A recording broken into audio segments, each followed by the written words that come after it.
Abra sua Bíblia comigo na primeiro livro dos Reis, capítulo 18, versículo 20. Nós iremos continuar a falar sobre o nosso amigo Elias.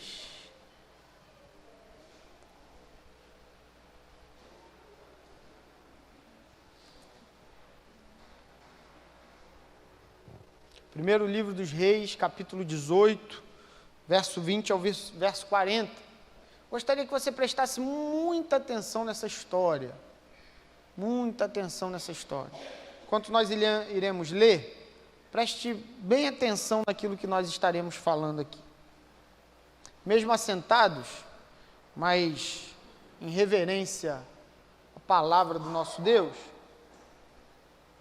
diz assim a partir do verso 20, irmãos. Então enviou Acabe mensageiros a todos os filhos de Israel e ajuntou os profetas no Monte Carmelo. Então Elias se chegou a todo o povo e disse: até quando cocheareis entre dois pensamentos? Se o Senhor é Deus, seguiu; se é Baal, seguiu. Porém o povo nada lhe respondeu. Então disse Elias ao povo: só eu fiquei dos profetas do Senhor, e os profetas de Baal são 450 homens. Deem-se-nos, pois 2 novilhos, escolham eles para si um dos novilhos, e dividindo-o em pedaços, o ponham sobre a lenha, porém não lhe metam fogo. Eu prepararei o outro novilho e porei sobre a lenha, e não lhe meterei fogo. Então invocai o nome do vosso Deus, e eu invocarei o nome do Senhor. E há de ser que o Deus que responder por fogo, esse é que é Deus. E todo o povo respondeu e disse: é boa essa palavra. Disse Elias aos profetas de Baal: escolhei para vós outros um dos novilhos, preparai-o primeiramente, porque sois muitos, e invocai o nome do vosso Deus, e não lhe metais fogo. Tomaram o novilho que lhes fora dado, prepararam-no e invocaram o nome de Baal desde a manhã até o meio-dia, dizendo: ah, Baal, responde-nos. Porém não havia uma voz que respondesse. E manquejando, se movimentavam ao redor do altar que tinham feito. Ao meio-dia, Elias zombava deles, dizendo: clamai em altas vozes, porque ele é Deus. Pode ser que esteja meditando, ou atendendo necessidades, ou de viagem, ou dormindo e despertará. E eles clamavam em altas vozes, e se retalhavam com facas e com lancetas, segundo o seu costume, até derramarem sangue. Passado o meio-dia, profetizaram eles, até que a oferta de manjares se oferecesse. Porém não houve voz, nem resposta, nem atenção alguma. Então Elias disse a todo o povo: chegai-vos a mim. E todo o povo se achegou a eles. Elias restaurou o altar do Senhor que estava em ruínas. Tomou 12 pedras, segundo o número das tribos dos filhos de Jacó, a qual viera a palavra do Senhor, dizendo: Israel será o teu nome. Com aquelas pedras edificou o altar em nome do Senhor. Depois fez um rego em redor do altar, tão grande como para semear 2 medidas de semente. Então armou lenha e dividiu o novilho em pedaços, pô-lo sobre a lenha. E disse: enchei de água 4 cântaros e derramai sobre o holocausto e sobre a lenha. Disse ainda: fazei segunda vez, e o fizeram. Disse mais: fazei terceira vez, e o fizeram terceira vez. Dessa maneira que a água corria pelo ao redor do altar, ele encheu também de água o rego. No devido tempo, para se apresentar a oferta de manjares, aproximou-se o profeta Elias e disse: ó Senhor, Deus de Abraão, de Isaque e de Israel, fique hoje sabido que tu és Deus de Israel, e que eu sou o teu servo, e que segundo a tua palavra fiz todas essas coisas. Responde-nos, Senhor, responde-me, Senhor, para que este povo saiba que Tu és Senhor, és Deus, e que a Ti fizeste retroceder o coração deles. Então caiu o fogo do Senhor, e consumiu o holocausto e a lenha, e as pedras, e a terra, e ainda lambeu a água que estava no rego. O que vendo todo o povo, caiu de rosto em terra, e disse: o Senhor é Deus, o Senhor é Deus. Disse-lhes Elias: lançai mão dos profetas de Baal, que nenhum deles escape. Lançaram mão deles, e Elias o fez descer ao ribeiro de Quizon, e ali os matou. Que o Senhor nos abençoe com a leitura da sua palavra. Graças a Deus por esse dia, irmãos. Graças a Deus também por esse texto aqui. A história é simples, mas também é muito transformadora. O povo de Israel estava desviado, desde o capítulo de número 12 do primeiro livro dos Reis. O povo estava perdido, irmão, mesmo achando que estava certo. Essa é uma cegueira, o errado achando que está certo. O povo perdido, necessitando de uma intervenção de Deus, porém não reconhecendo que necessitava disso. Qual é aquela frase que a gente diz de vez em quando? O pior cego é aquele que não quer ver. E dentro dessa cegueira espiritual surge esse homem, a partir do capítulo 17, chamado Elias, que é um tipo de Jesus. Porque, como Elias, teve também Moisés, Josué, tantos homens, que o povo estava se distanciando de Deus. Então surgia um homem para trazer novamente o povo de Deus à presença dele. Um povo que se distraía, irmãos, com coisas de repente. Um povo que pertencia ao Senhor, porém o seu coração estava desviado. Um povo perdido, mesmo estando dentro da casa do Pai. Um povo que não conhecia o Senhor dos exércitos, que visita o seu povo e derrama fogo do céu e demonstra o seu poder e a sua glória para que todos saibam que Ele é Senhor. Esse é um tipo de Jesus. Mas a Bíblia, ao mesmo tempo, ela está diversas vezes, surgem esses momentos no povo de Deus. É diversidade de histórias falando de idas e vindas.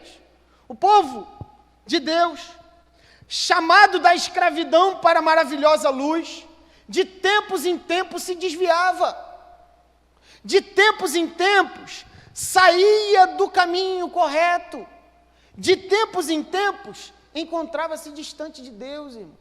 A Bíblia, ela está regada dessas histórias, entre idas e vindas. Podia até se criar uma novela, né? O pessoal gosta de criar novela, a beça, né? Cria-se uma novela entre idas e vindas. Entre idas e vindas de um povo que foi amado, porém rejeitou aquele que lhe amou. Mas esse ciclo continua comigo e com você que está aqui nessa noite. Sabe por quê? A nossa vida também é feita de idas e vindas. Isso de modo individual e também coletivo. À medida que o tempo passa, nós não percebemos, mas nos distanciamos do propósito de Deus no Evangelho de Cristo Jesus e para a igreja do Senhor. À medida que o tempo passa, sem perceber, a nossa atenção é roubada. À medida que o tempo passa, nós estamos na casa do Senhor, mas a nossa atenção não é mais o Senhor. Nós temos outras coisas para prestar atenção. À medida que o tempo passa, nós estamos aqui com o corpo, mas a mente, irmão, está longe demais. À medida que o tempo passa, esses encontros vão perdendo, sabe o quê?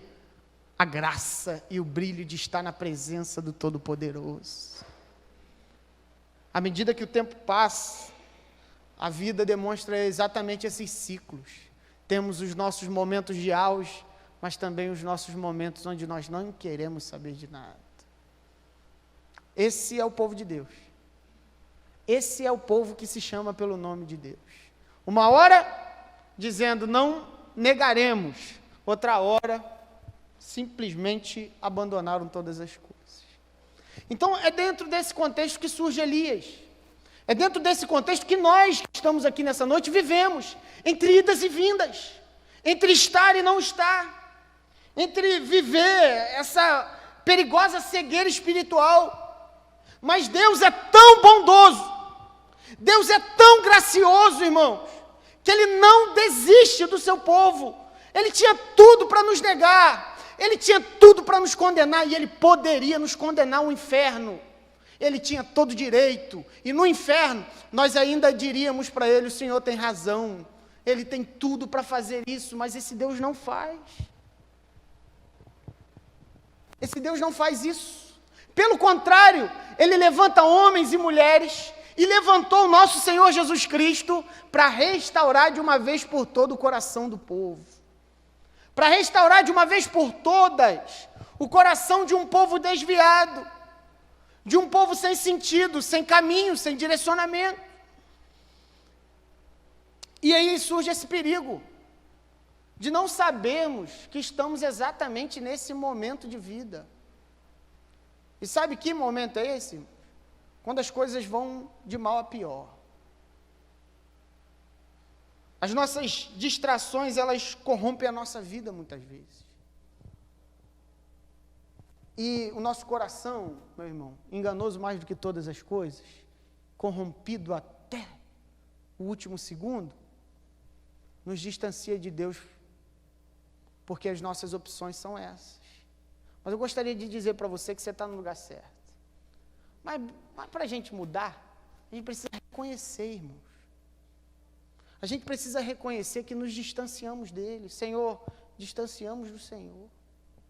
Senhor, eu tenho tantas prioridades hoje na minha vida. O Senhor é simplesmente um Deus para manter todas as outras que eu tenho. Eu tenho tantas outras. Mas a chamada do Senhor nessa noite para cada um de nós é essa, irmãos. Nós precisamos destruir os ídolos em nosso coração. Restaurar a única e verdadeira fé que procede de Deus. Era isso que o povo estava vivendo. E um povo que está vivendo debaixo de uma verdadeira trevas como essa, precisa ter consciência de que o coração está sendo gerido e que o coração é um altar de ídolos. E eu gostaria de compartilhar duas marcas dos nossos corações, duas marcas de corações que demonstram que tem ídolos.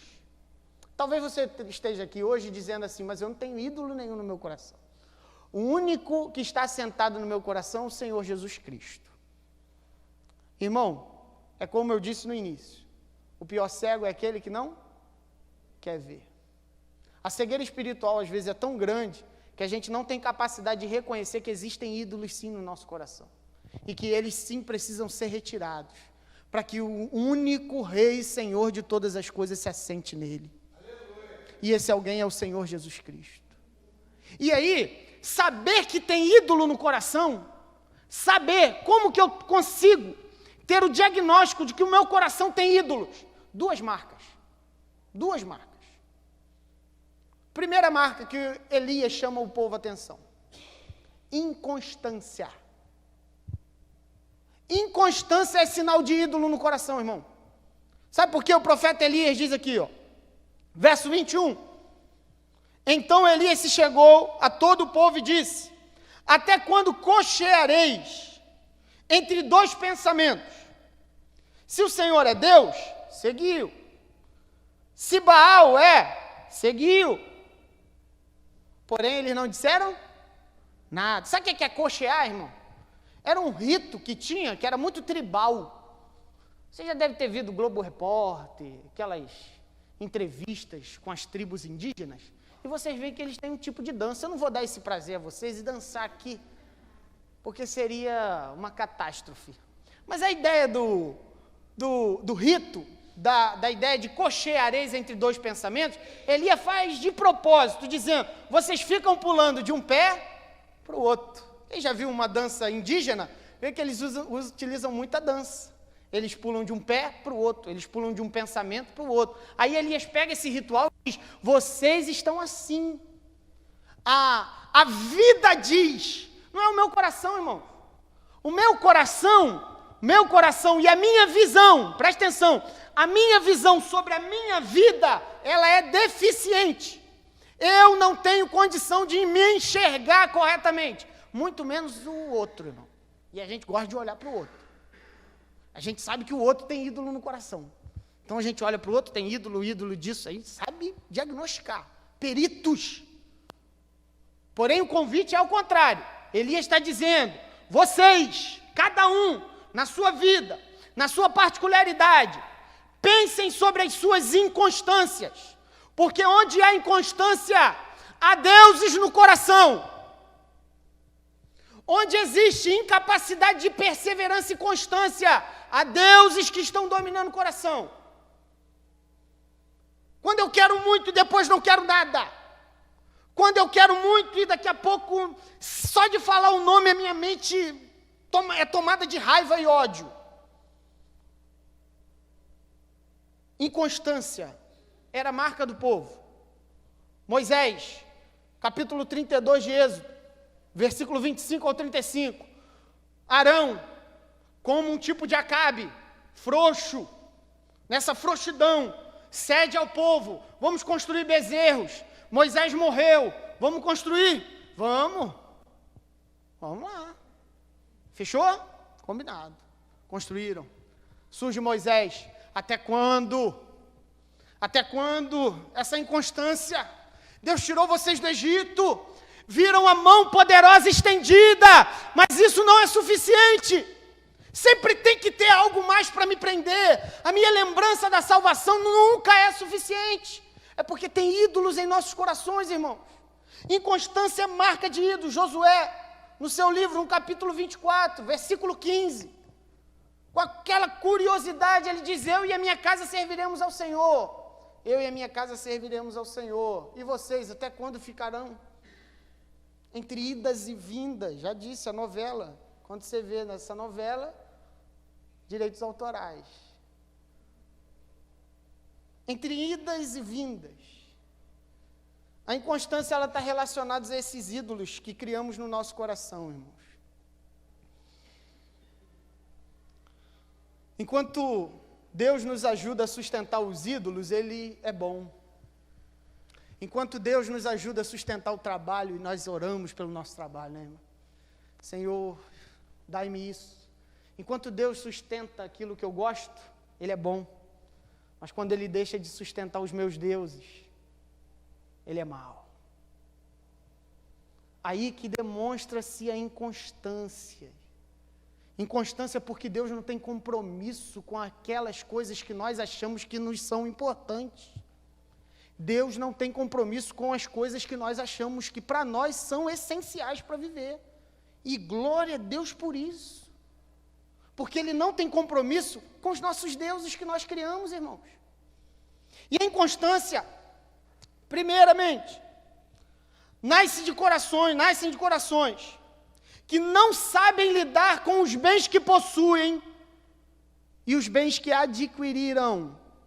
A inconstância nasce de corações que não sabem lidar com os bens que possuem e muito menos com os bens que adquiriram. Esta foi a mensagem dos profetas. A Bíblia está regada dessas mensagens, principalmente o profeta Isaías e o profeta Oséias. Eles dizem, basicamente Oséias 10 diz assim, Israel é uma vide luxuriante, luxo, né? Que dá fruto. Segundo a abundância do seu fruto, se multiplicou os seus altares de idolatria. Enquanto eles estavam bem, a terra dando fruto, a casa construída, tudo alinhado, enquanto a vida estava muito boa. E eles estavam prosperando a nível social, econômico, político. Multiplicava-se os seus sucessos, multiplicava-se também a sua idolatria. Aí ele diz, quanto melhor a terra, tanto mais belas colunas se fizeram, colunas de idolatria. Então, a incapacidade do povo de lidar com aquilo que adquire, irmãos, com os bens que possuem. Corações não tratados por Jesus em seus ídolos não sabem lidar com o tempo de prosperidade. Precisam viver na escassez, porque se prosperar, perde Deus no coração, porque ama mais as coisas do que o próprio Senhor. Não sabem lidar com o tempo de bonança, porque se viver na bonança, se perde. Se viver tempo bom, não sabe que tem que buscar e viver na dependência do Senhor. Esse é o povo de Israel, somos eu e você. Somos nós, irmãos. Corações que não sabem lidar com a prosperidade, porque fazem da prosperidade o seu Deus. Que miséria, irmãos. Fazer das bênçãos do Senhor o nosso próprio Senhor. Não tem nada mais frustrante, angustiante e anúncio de derrota do que fazer das coisas o nosso Deus, das bênçãos o nosso Senhor. E aí essas pessoas, como eu e como você, que têm ídolos no coração, elas não sabem lidar com as fases da vida. Elas não sabem viver na bonança. Primeiro a gente não sabe. Aí a gente se pergunta assim, por que eu nunca consigo melhorar de vida? Irmão, porque se talvez você melhorar de vida, a primeira coisa que você vai esquecer é Jesus Cristo. Aí ele já até nos ensina aqui em alguns momentos, a gente melhora um pouquinho, a primeira coisa que a gente faz é sumir, irmãos. Eu não estou dizendo da igreja, não. A gente some de relacionamento com Jesus, e a igreja demonstra isso. Basta aí acontecer isso, irmão. Melhorou a condição, multiplica-se a condenação. Aí que está a situação diabólica, demoníaca e também fruto do nosso coração. Quanto melhor a vida, pior a relação com Deus, porque nós temos ídolos e fazemos dos bens o nosso Senhor. E aí não sabe lidar. Primeiro, quando tudo está dando certo e a multiplicação dos bens. Quando tudo está dando certo, nós não sabemos lidar. Porque a primeira tendência é tornar o bem o nosso Senhor. E também existe uma outra fase da vida que a gente não sabe lidar quando o nosso coração está com ídolos. Quando tudo vai de mal a pior. E quando nós perdemos tudo. Porque nós temos sempre duas ações. A primeira ação, nós iniciamos um novo relacionamento com o Senhor, não para que Ele seja o Senhor da nossa vida, mas para que Ele nos devolva tudo aquilo que nós perdemos. Perceba em Jó, ele não se relaciona com Deus por aquilo que ele perdeu, mas por aquilo que o Senhor era. E aí, as demais coisas foram acrescentadas, sem forçação, irmão, sem forçação nenhuma. E aí a gente percebe isso, que ou eu inicio novamente, perdi tudo, inicio novamente um relacionamento com Deus, para que Ele me dê tudo de volta.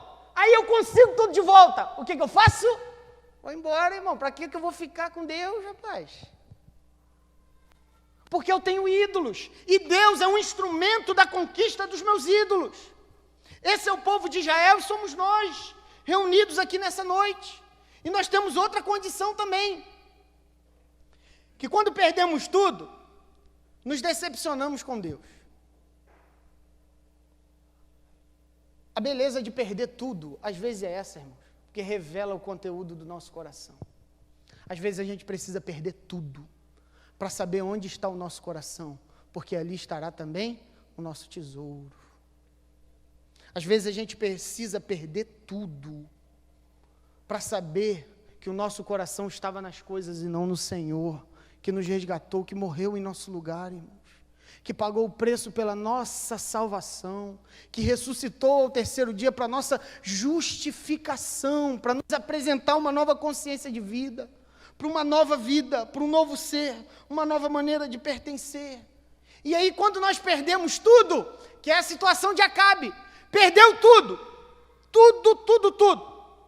seca, sem capacidade para alimentar o gado, ele chega para Elias e diz assim, és tu o perturbador de Israel? Aí, em outras palavras, para que a gente entenda e fique claro, quando Elias chegou, Acabe estava dizendo assim, bonito, né? Acabou com o meu esquema. acabou com o meu mundinho.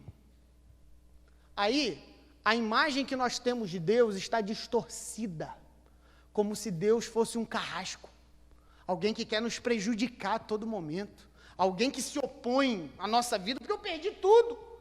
Mas sabe quando que nós percebemos que a decepção com Deus, ela é gerada na maioria das vezes, porque as coisas que perdemos, elas eram os nossos ídolos. E quando nós perdemos, a tendência é chorar, a tendência é doer, a tendência é ficar desesperado e olhar para Deus e dizer assim, como assim? Como assim? Você acabou com a minha festa, porque o coração cheio de ídolos. E a pergunta que Elias faz para o povo, gostaria de fazer essas perguntas aqui para que a gente medite um pouco. A pergunta que Elias faz é, até quando vocês cochearão entre dois pensamentos? A pergunta que Jesus está fazendo a mim e a você nessa noite aqui, meus irmãos. Até quando ficaremos em idas e vindas? Uma hora queremos demais, e quando conseguimos o que queremos, deixamos de lado, irmãos. Sabe o nome disso, irmão? Olhe bem para mim aqui. Sabe o nome disso? Prostituição. Oséias condenou isso, irmão. Vendemos a nossa devoção a quem nos dá mais.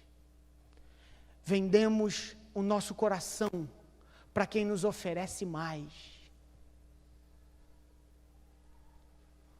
O nome disso é o trabalho que Oséias condena desde o seu primeiro capítulo até o último.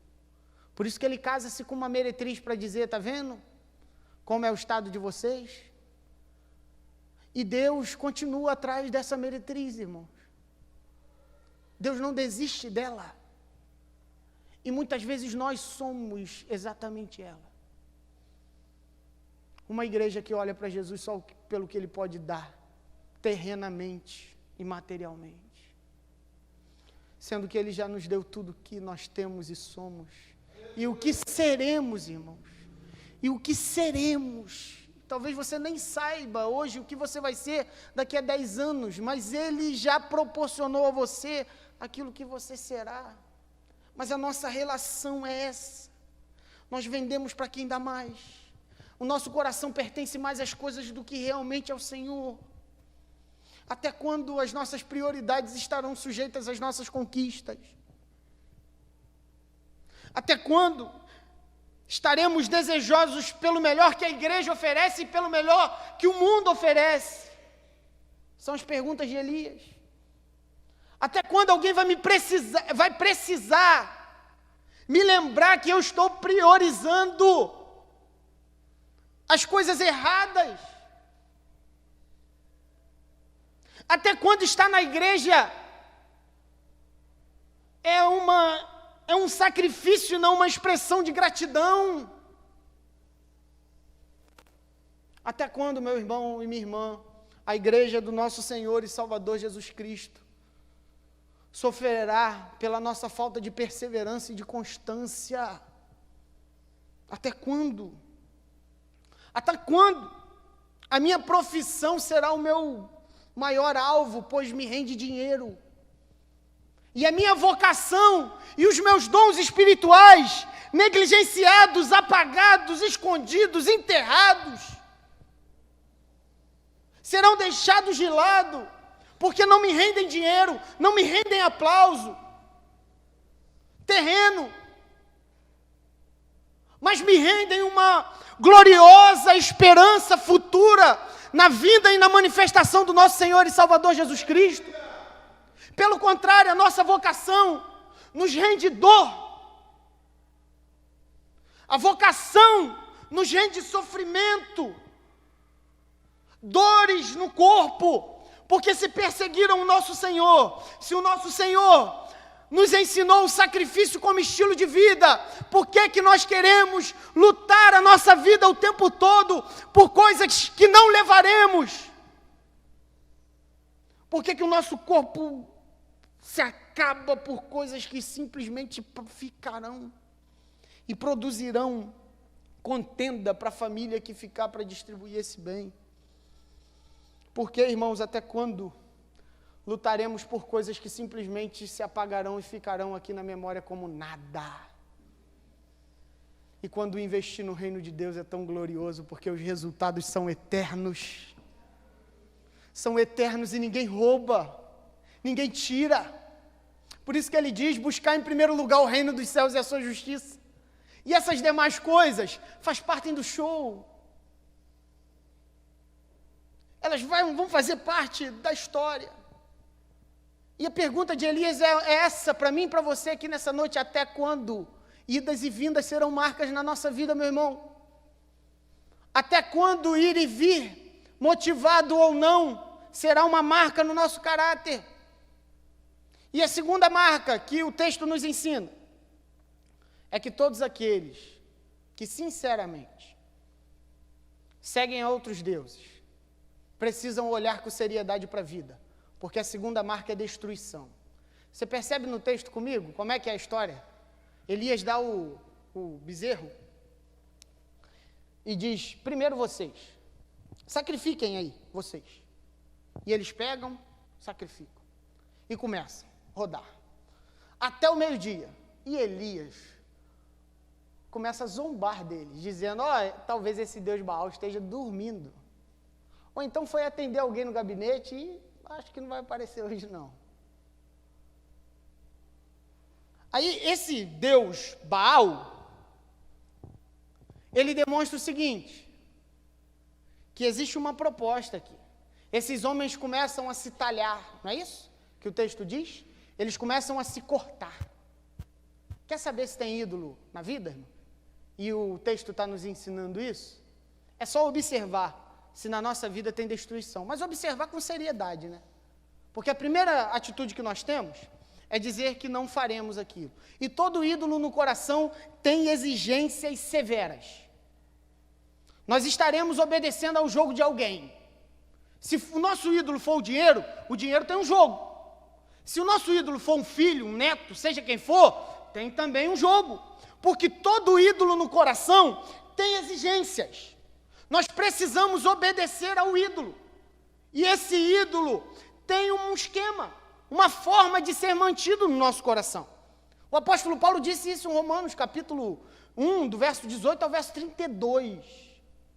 Ele diz que a idolatria é o início da destruição. Aí ele fala, sabe qual é a consequência do homossexualismo? Sabe qual é a consequência da depravação sexual? É que romperam com Deus lá no início com a idolatria. A idolatria é o nascimento de toda a perversão. Quem tem deuses no coração está pervertido, irmão. Mesmo estando aqui dentro, mesmo ouvindo falar sobre o Evangelho. Mas deuses e ídolos no coração. Sabe quando a nossa vida muda? Quando nós começamos a reconhecer os ídolos que nós temos no coração.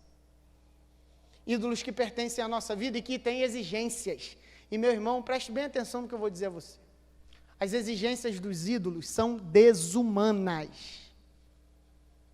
São desumanas. Os que confiam na instabilidade da riqueza. Quando eu estiver rico, eu conseguirei ter tudo o que eu preciso. Aqueles que confiam nessa instabilidade, que é uma instabilidade, e na finitude da vida, achando que tem muito tempo.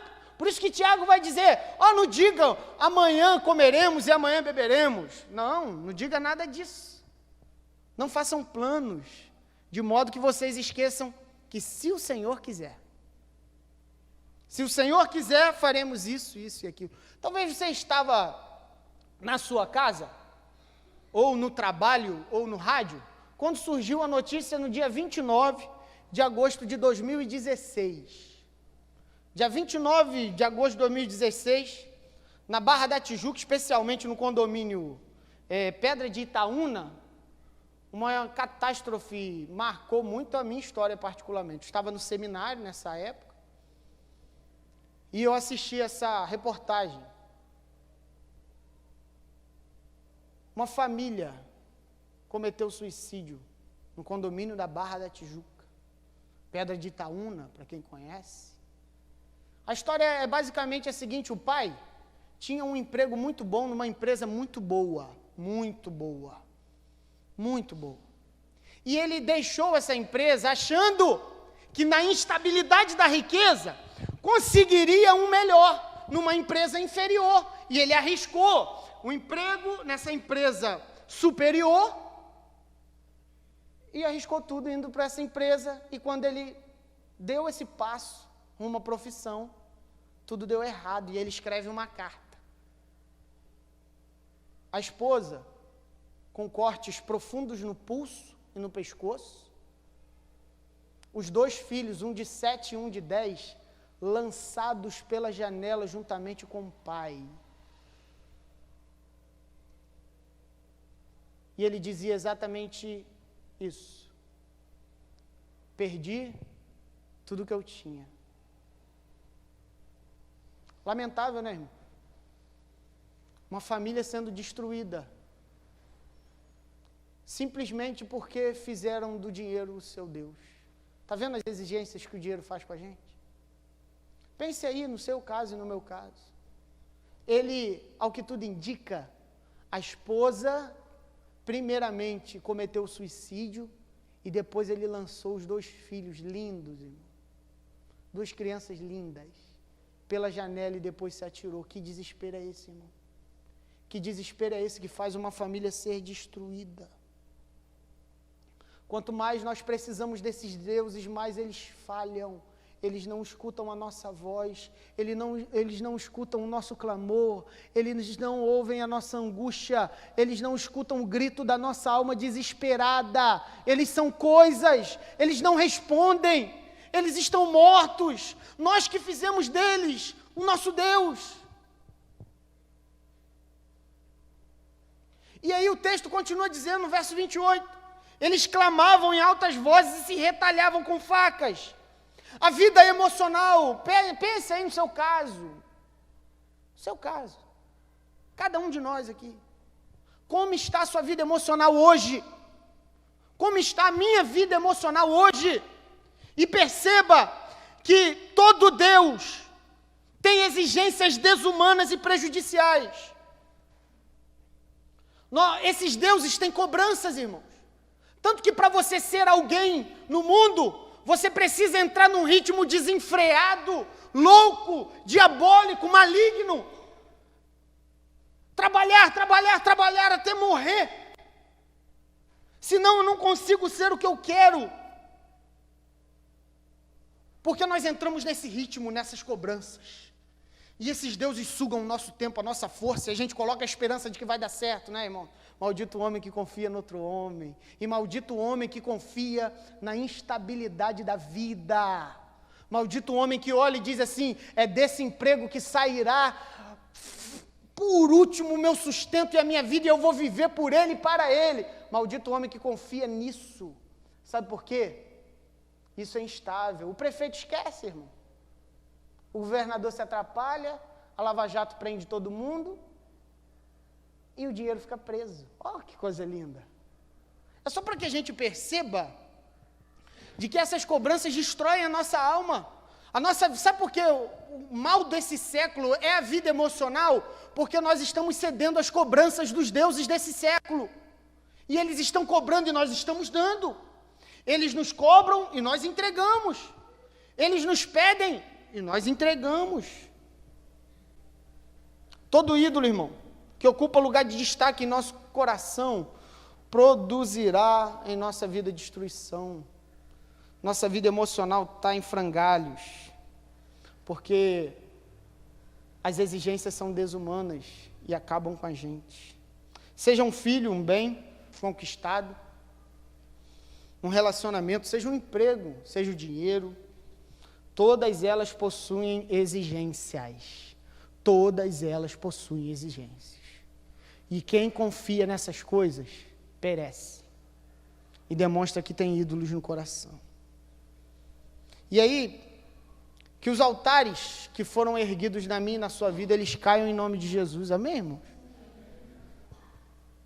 Mas para dizer que altares caiam, é dizer, Senhor, eu estou disposto a perder as coisas que eu acho que são mais importantes para mim hoje. A pergunta que o profeta diz é essa: Vocês estão cientes de que pedir a Jesus para que esses altares caiam é perder as coisas que nos são mais importantes? O que é mais importante para você hoje? Pensou? Aí talvez você pensou numa pessoa. Irmãos, cuidado. Talvez pensou num bem. E aí eu gostaria que nós criássemos aqui, hoje, aqui e agora, uma sensibilidade de adoração ao Senhor. Sabe por quê? Porque nessa vida, ao olhar para o passado, nós perdemos tantas coisas, né, irmão? Perdemos tantas coisas que no dia nos fizeram chorar, mas naquele momento foram necessárias para que o altar do Senhor fosse erguido no nosso coração novamente. É quando essas coisas começam a se perder. Essas perdas nos fazem chorar, mas elas são necessárias, porque o grande dono da obra está construindo o seu altar em mim, e tudo aquilo que não provém dele será arrancado. Mas a pergunta é essa: estaremos dispostos a arrancar coisas que nós amamos, mas amamos mais do que é o próprio Senhor? E aqui eu queria deixar isso para você, que Jesus hoje retire os ídolos do nosso coração, e que a gente comece a perder coisas que amamos, irmãos. Amém? Coisas que fazemos delas o nosso Deus, e corrompemos tudo. E sabe como é que a gente restaura as coisas? Porque a pergunta é: eu sei que eu tenho duas marcas, inconstância e destruição. Como é que eu restauro então todas as coisas? Só basta olhar para Elias. Sabe o que Elias faz? Eu gostaria muito da sua atenção, que a gente vai levantar um clamor aqui ao Senhor pela nossa igreja. Nós encerramos um processo ao longo dessa semana. De segunda até hoje nós estávamos em um período de oração e jejum, quebrantamento, para que o Senhor escute a nossa oração e, por misericórdia, mude a sorte da nossa igreja, da nossa casa e da nossa família, em nome de Jesus. E nesse entendimento, nós precisamos restaurar uma coisa aqui. Elias, quando vai restaurar o altar, que o altar, a ideia de altar é essa, é o lugar onde Deus se relaciona com o homem. O altar é onde Deus se relaciona com o homem por meio do sacrifício. O sacrifício está ali, Deus aceita, Deus está se relacionando com o homem por meio do altar e do sacrifício. E quando Elias vai restaurar o altar, se você notar, ele pega 12 pedras. E essas 12 pedras eram correspondentes às 12 tribos de Israel e aos 12 irmãos de Israel, que a partir do capítulo 12 estavam separados por causa de brigas. Primeira coisa para Elias restaurar o altar, o lugar da relação com Deus. Ele reconstrói a ideia de que Deus criou um povo e não dois. O povo estava destruído e distante um do outro. 2 tribos no reino do sul e 2 tribos no reino do norte. Ele pega as 12 pedras e constrói um único altar com um único povo, para dizer que Deus se manifesta, sabe aonde, irmãos? Onde há relacionamentos transformados e curados. Para que Deus comece a manifestar a sua glória aqui nesse lugar. E para que as coisas comecem a acontecer em nome de Jesus. É tempo de restaurar relacionamento. Porque Jesus, no capítulo 2 de Efésios, o apóstolo Paulo diz: essa é a missão do Filho, que de 2 povos ele fez um, abolindo na sua carne o muro, a divisão chamada inimizade, e de 2 povos ele fez um. Onde Deus se manifesta? Onde Deus está? Deus está onde tem comunhão. Deus está onde o povo tem harmonia, sintonia, perdão, gratidão. Deus se manifesta no altar restaurado. E eu quero dizer ao Senhor Jesus Cristo: esse altar dessa igreja será restaurado em nome de Jesus. E a glória dele se manifestará. E veremos que não foi o braço da carne, mas foi o Senhor quem fez. Mas para isso acontecer, a gente precisa entender e reafirmar a nossa comunhão, irmãos. Nós somos diferentes, pensamos diferentes, agimos diferentes. Mas o que mata a igreja é a falta de relacionamento saudável. O que acaba com a igreja é a falta de relacionamentos curados. Salmo 133 diz: como é bom e agradável viverem unidos os irmãos. É como o óleo precioso que desce sobre a barba, sobre a cabeça, o qual desce na barba de Arão e desce para a gola de suas vestes, onde estavam as 12 tribos. É como o orvalho de Hermon que desce sobre os montes de Sião, ali ordena o Senhor a sua bênção e a vida para sempre. Irmãos, é tempo da gente entender que igreja não sou eu, igreja somos nós. Igreja é a comunhão dos santos, essa história de que eu sou a igreja separada, não existe isso, irmão. Deus se manifesta onde pessoas começam a verdadeiramente fazer opção pelo amor. Fazem opção pelo amor. Onde Deus se manifesta onde há comunhão. Deus se manifesta onde tem relacionamentos restaurados. Onde não tem, Deus não se manifesta. Onde não tem gente com sinceridade, que olha um dentro do olho do outro e fala a verdade em amor e perdão, Deus não se manifesta. Deus não está, irmãos. É puro emocionalismo nosso, é pura conveniência nossa. Deus não está onde há um povo que se reúne para adorá-lo, mas há um povo também que se reúne para matar o irmão na história do outro. Deus não está no lugar desse. É tempo da gente olhar com seriedade para a nossa vida. É tempo da gente olhar com seriedade para os nossos relacionamentos. Porque não adianta glorificar a Deus e matar o outro. Deus não está num lugar onde não há relacionamentos sinceros, verdadeiros. Porque relacionamentos sinceros e verdadeiros demonstram, sabe o quê? De que a graça de Jesus abençoou e de que a graça de Jesus restaurou um povo. A primeira demonstração de que pessoas estão cheias do Espírito Santo é que elas têm capacidade de sujeitar umas às outras, de amar umas às outras verdadeiramente. Por isso que Paulo diz: o amor seja sem hipocrisia. Seja de verdade com verdade, irmãos. E aí é tempo da gente orar novamente. Depois da gente reconstruir nossos relacionamentos, é tempo da gente orar novamente. É tempo da gente orar para o Deus da aliança, não é? Jesus morreu e ressuscitou, está vivo, deu a chave para a igreja. E disse: sobre esta pedra eu edificarei a minha igreja, e as portas do inferno não prevalecerão contra ela. Nós somos a força que pode transformar o mundo, pode transformar Capoeira Grande, Pedra de Guaratiba, Rio de Janeiro e o Brasil. Nós somos esse povo que crê no nome de Jesus, mas que precisam orar com verdade, com interesse, orar confiando na aliança de Cristo Jesus e dizendo: Senhor, estamos aqui porque somos incapazes, restaura-nos, ó Senhor. E não tenha medo de dizer assim: responde-nos, Senhor, responde-nos, Senhor. E Ele manifesta a sua glória como manifestou com Elias. E quando o altar é restaurado, a glória de Deus se manifesta novamente.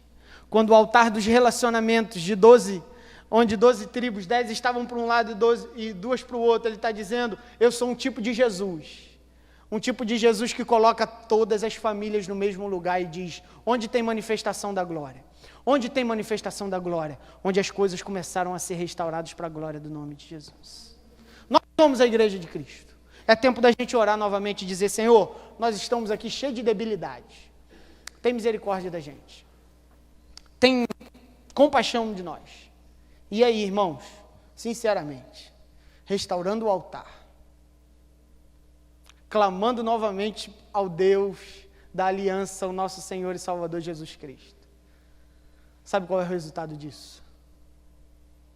Sabe qual é o resultado disso? Deus se manifestando no meio do seu povo. Deus restaurando famílias, convertendo corações, campos missionários sendo abertos para a glória do nome de Jesus, famílias sendo levantadas para o avanço do reino.